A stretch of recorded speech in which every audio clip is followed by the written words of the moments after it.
Hi, I'm AJ Marks. And I'm Megan Siliganto. And this is American Idiots Abroad.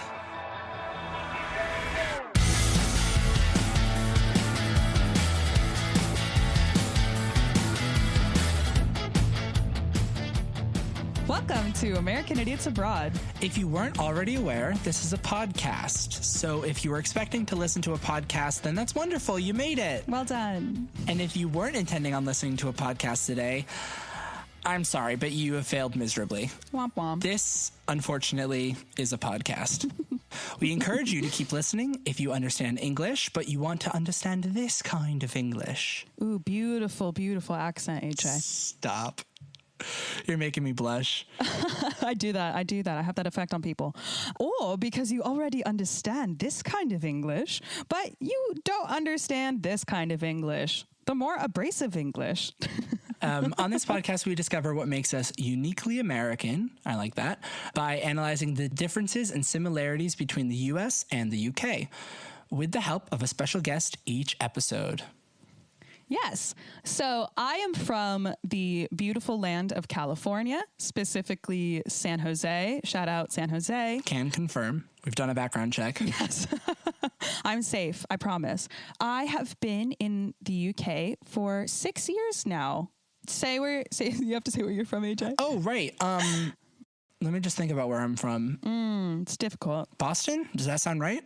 I think so. Okay, Boston. I mean, I'll go it with doesn't that. sound right because you're not doing it in the accent. I'm not going to do the accent. Yeah. So I'm from Boston, Massachusetts. And like I said before, I moved here originally as a student. And then I stayed and the government was like, okay, cool, you're allowed. And I was like, nice. Yes. So that's why I'm here. We're very, very excited for today's guest. Such a pleasure to be here with the great Craig Glenday. I'm making sure I'm pronouncing your name correctly. No, that was pretty good, yeah. Craig? Yeah. All right, nice. Yeah, Craig. Craig is hard to say for us. Yeah, Americans tend to call me like Greg or Trig. I've had Trig before. Or Trey, Treg. It's Craig, C-R, anyway. For us, we say Craig as if there's an E. Yeah. And for some reason, it's so hard. We have to consciously change the vowel in our mouths. I'm pretty good at it, though, I think. Let's hear it again. Craig. Yeah, we have been practicing. Yes.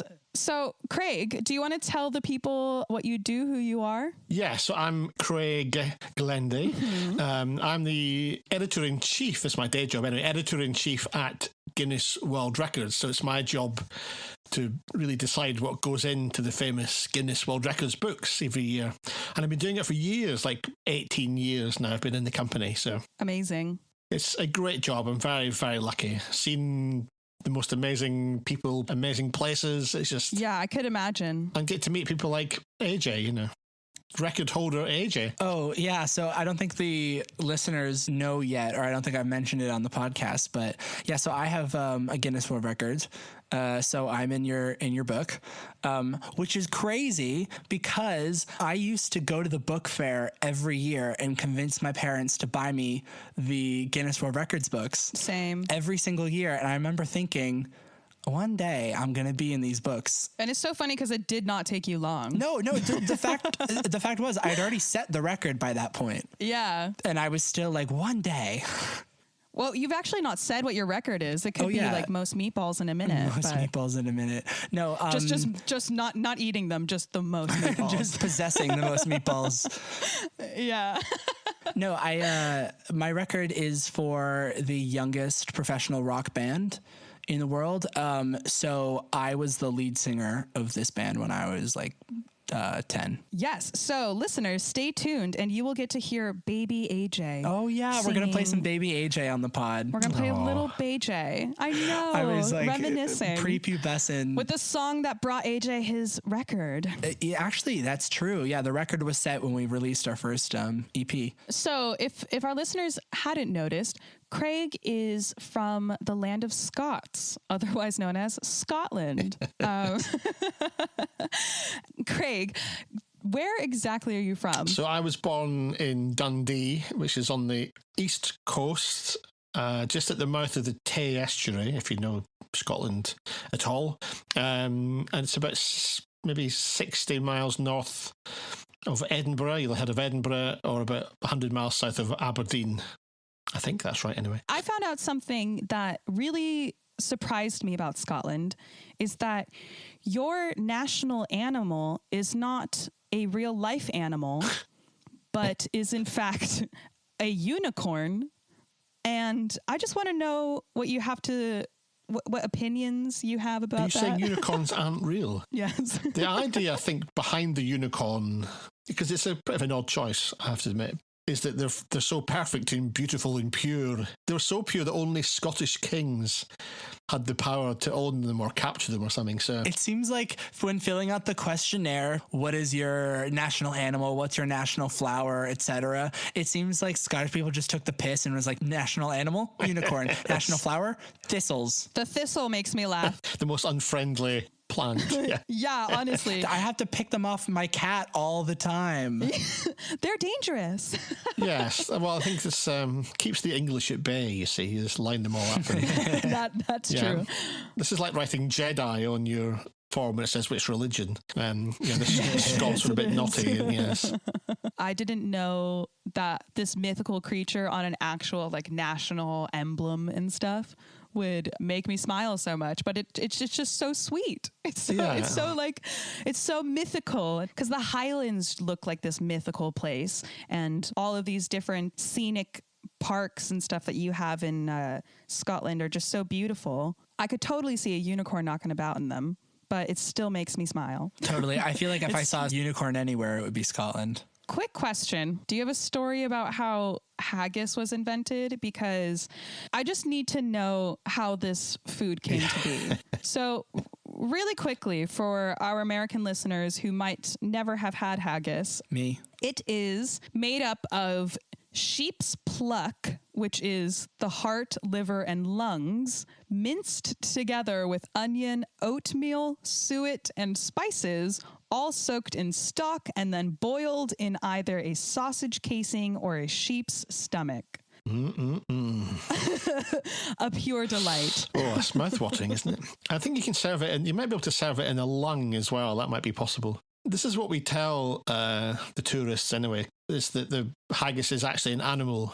Do you know the story? The haggis is actually a creature that runs around Scotland. No, tell. The left side of its body has legs that are longer than the right side, so it can run around the sides of mountains. So they're quite hard to chase and hard to catch. Interesting. But yes, that's obviously not true. Right. It's all the bits that are left over from once you've had the nice bits of the animal. They just, rather than wasting it, they mince it all up and stick a bit of spice there to try and cover the taste of eating lungs and liver and hearts. Yes. And then everyone loved it. And a lot of oatmeal to bulk it out, so you don't need that much. And it is delicious. So if you have eaten it, you will know that it's really peppery and spicy and tasty. Yeah. I mean, I absolutely love it as a dish. And my favourite thing when I go back to Scotland, I always go to the same fish and chip shop, which is very famous in Dundee for its Atlantic cod. But I love the deep fried haggis. That is, to me, the ultimate in deliciousness. I was just going to say the only haggis I've ever had was deep fried haggis. And I was so surprised at how much I actually liked it. No offense, but I tried not to think about what was in it while I was eating it. And that helped a lot. Yeah. And I really enjoyed it. Yeah. The French obviously don't eat with your eyes. Like, exactly. Shut up, put it in your mouth and just enjoy it for what it is. And I think if you don't think about it too much, it's not the most attractive looking thing, although it can be sometimes. I think if you're Scottish, you do have a real affinity for how it looks, the beauty of a well-served haggis. And, you go through if you do have an official proper Burns supper, so as in based on Robert Burns, the national poet, there's a whole mythology behind it, and there's a whole process to how you present the haggis. You've got to read it in the poem, which is called To a Haggis. You read the poem, you need a piper to play music as you pipe in the haggis that comes to your table.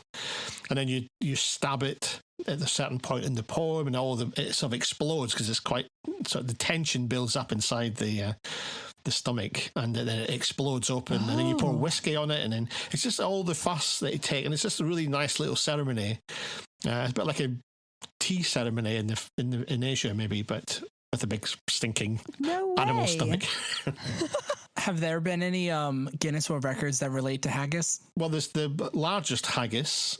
So we have, obviously, just how big can you grow one? Well, not grow one, but, create one, yeah. You can imagine this thing in a laboratory with lots of wires coming out of it and just getting bigger by the minute.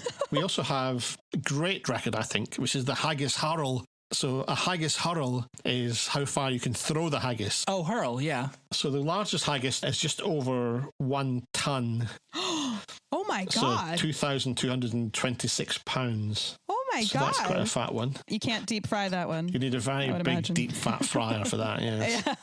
And the hurl, the farthest haggis hurl, is 66 metres, so 217 foot. What?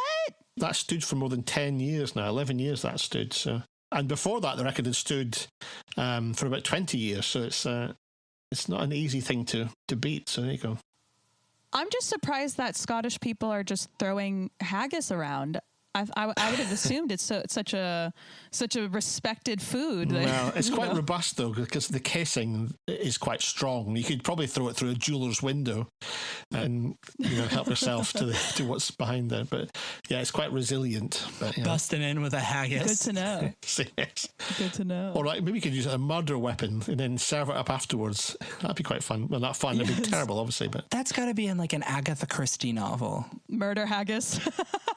Like an addition to Cluedo, which is like it was Megan with the haggis in the living room. yeah, no, it is slightly. What's his name? Roald Dahl. That's it. Roald Dahl did a story. Oh yes. Where the wife beats the husband to death with the frozen leg of lamb, and then makes a lamb stew. So when the police come, she serves up the lamb stew. So she's cooking, and then they eat the evidence. So it's a similar idea. Americans, we've actually never eaten traditional haggis because within the U.S. Because the USDA, which is the governing body of food, I believe, in the U.S., has banned traditional haggis imports to the U.S. since 1971 due to the main ingredient of sheep's lungs. Yeah, Americans will never have the real deal. Well, that's sad. Yeah, it's illegal. Which is like both, it's illegal to enjoy a proper haggis. you can buy a gun at Walmart, but you can't buy a haggis. It's insane, isn't it? When you put it like that. Just to stress, I do love America. I'm normally there at least once a year, so I do love the place, and they love the Scots as well. People go mad. They've always got some. Oh, my great granny was Scottish, or my granddad was Scottish. That's funny because there's an equal number of people of Scottish descent living in the U.S. as there are in Scotland. Oh, well, that's a good fact. So, AJ, Megan, let's take a little break. Okay. And let's listen to your Guinness World Record setting debut single. Can you tell us a little bit about this song? It's the first ever song that I wrote, actually, ever. How old were you? It came out when I was 11. I think I wrote it when I was maybe either 10 or 11. So it is a deep messaged song. Oh, it's very deep. It's about being famous. It's called Almost Famous. And I remember being mortified when my band named it because it doesn't have the words Almost Famous in the lyrics. And I remember being mortified because I was like, oh no, there's already a band in my town called Almost Famous and they're going to think I'm copying them. And I tried to get them not to call it that and it didn't work, but it's fine. It's all water under the bridge now. It's like perfect for it's like a good Disney Channel song, you know? It's like, this would be good for like a kid's TV show. So this one's called Almost Famous. Notice that my voice is like 5 octaves higher. This is Almost Famous by Black Diamonds. Have my own commercial. Left my hometown sunk in pressure. It just keeps on getting better.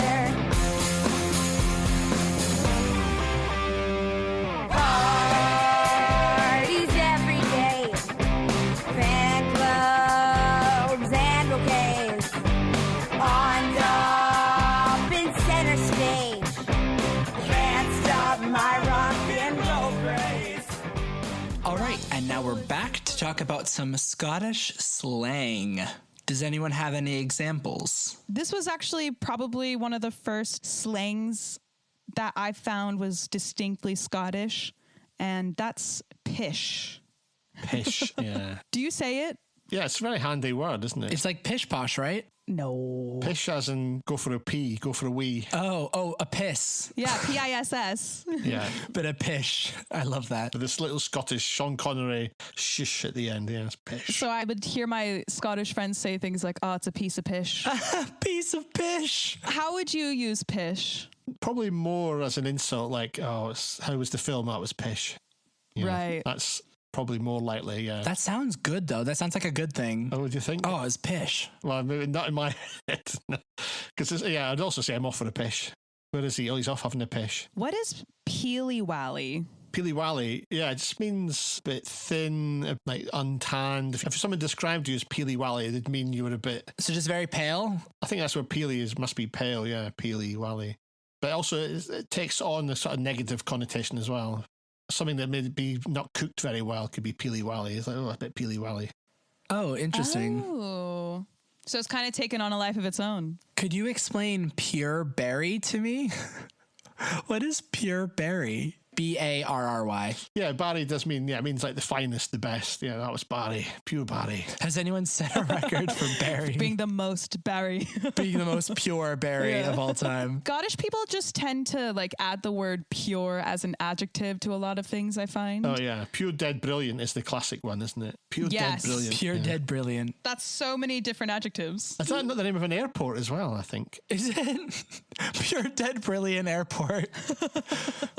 I wouldn't want dead in the name, in an airport name. Was it the northwest of Scotland? The place where Elvis landed. You know, Elvis only touched down once. Oh, yes. I believe all non-British music was banned from Britain for a certain amount of time. And so Elvis, and it was during the 50s, and Elvis couldn't perform in the UK because of it. So he touched down in only one place in the UK ever, and it was in Scotland, in a tiny town, I believe. Yeah, Prestwick. Yeah, in fact, Prestwick Airport is what it was called at the time. And then they changed it to Pure Dead Brilliant, and then everyone went, that's really mortifying. Can we change it back, please? And they did, thankfully. Oh my God, that's hilarious. What does chibbed mean? Chibbed, oh yeah, as in stabbed, so you would chib somebody. Oh my God. Oh, like shiv?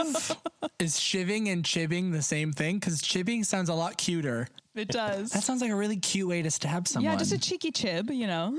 Just a cheeky chib. What does blether mean? So blether, if you blether, it just means you just talk nonsense. Your tongue just goes, blah, blah, blah, blah, you know, you just... Oh, so this podcast, okay. Yeah. So would a person be a blether, or do you blether? Is it like a verb? It's both, yeah. So you you would say, because she's a right blether, as in she doesn't shut up. Oh. So it's offensive. Or you could say, you call your mum, say, hi mum, just phoning for a blether, as in just a bit of idle chit chat. Oh, that's kind of cute. Yeah, it's very flexible. What's bampot? And bampot, yeah, that's another classic Scottish word, as in just idiot, you know.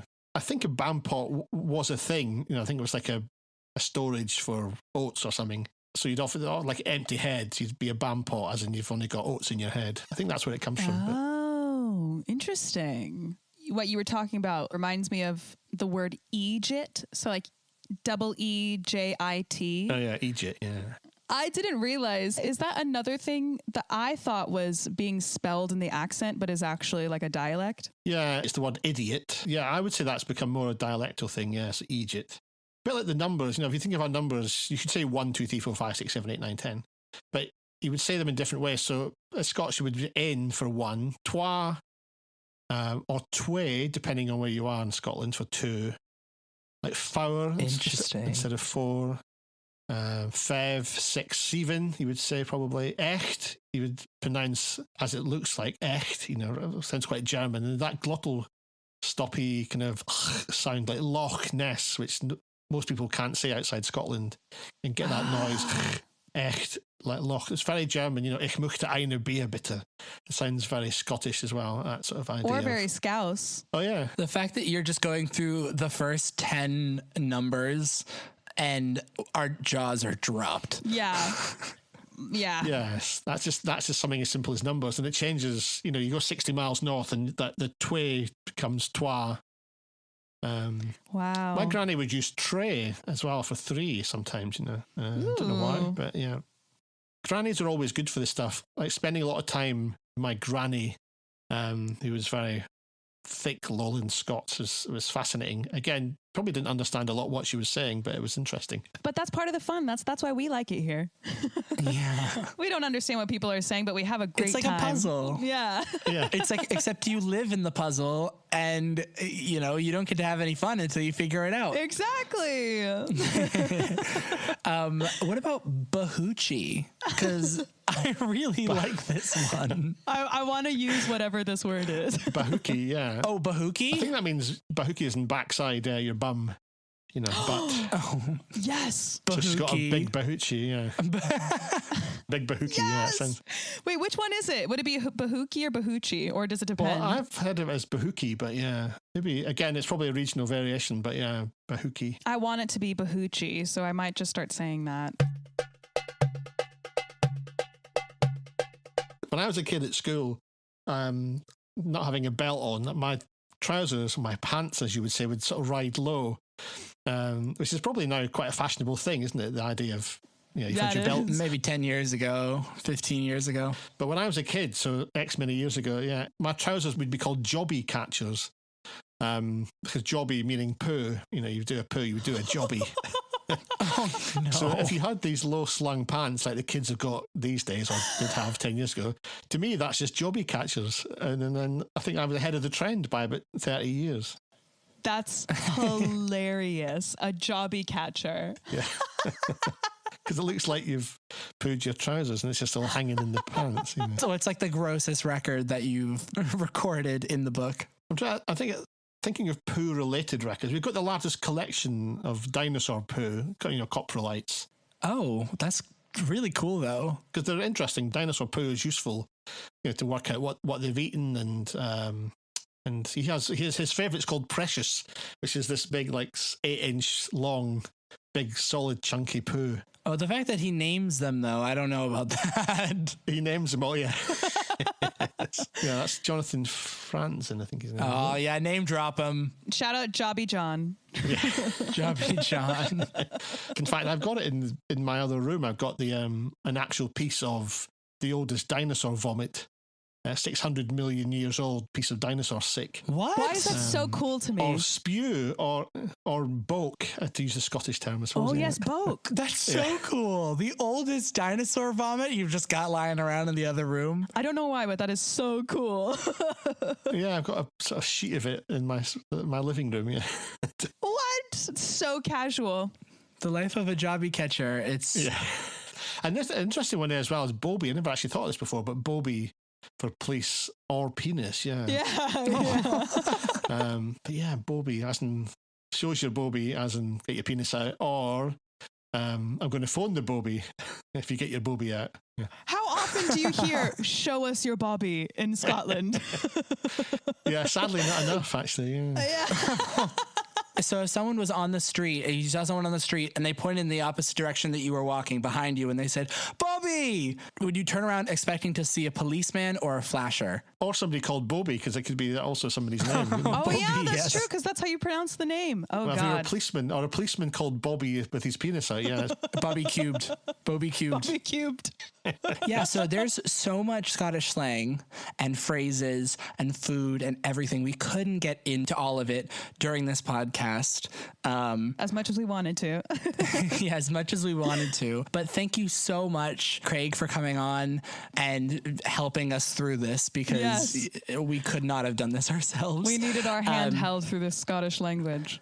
Yeah, no, you've done a very good job, I think. So thank you. Thank you for having me, and thank you for keeping the language alive. Yes, Craig, you also have a podcast that I was just on called Record of the Day for Guinness World Records. Yes, it just started it was day one of lockdown. We were planning a podcast series anyway. And then day one of lockdown, I thought, I'm just going to stick it out now. So I was doing it daily until last week, or a couple of weeks ago.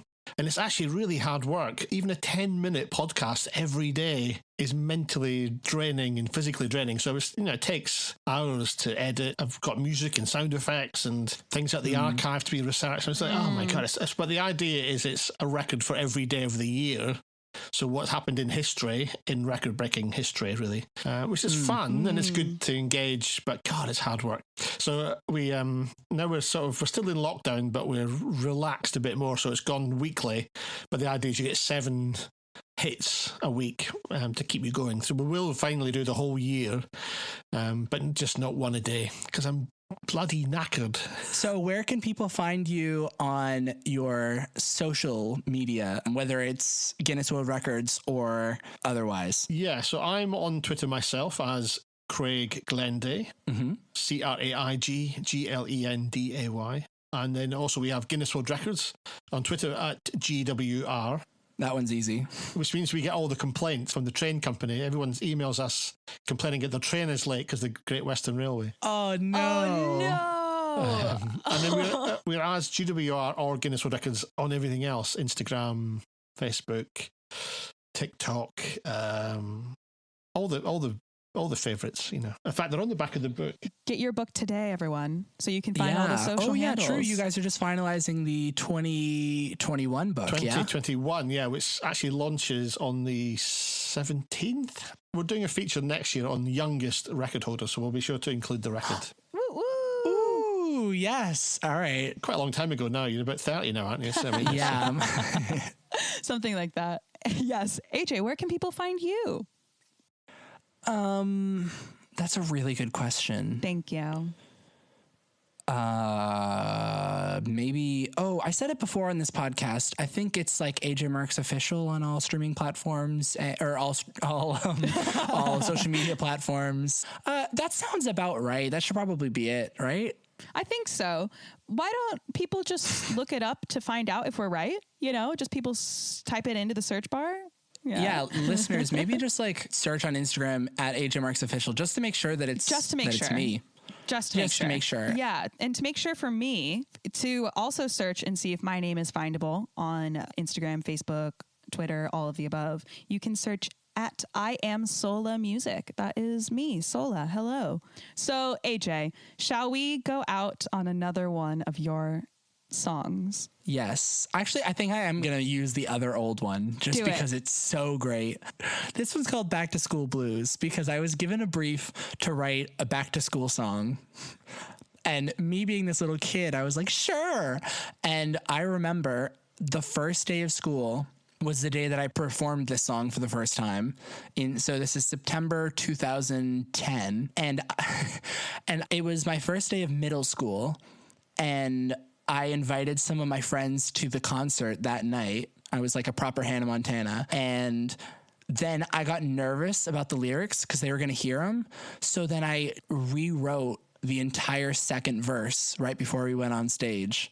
And that's the verse that's in the recording. So amazing. So now we have to play the second verse. Oh, okay, sure. We'll play the second verse. The second verse is so funny. This is another one where I'm just like, this is single-handedly like the most brilliant song I've ever written. And also one of the worst. This song is Back to School Blues by Black Diamonds.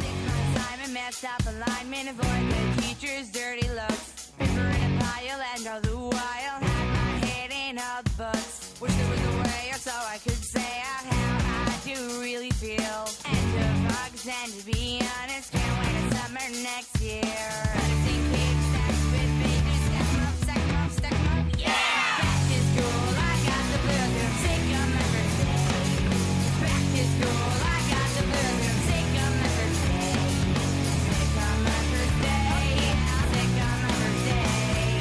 Back to school, I got the blues, gonna take 'em every day.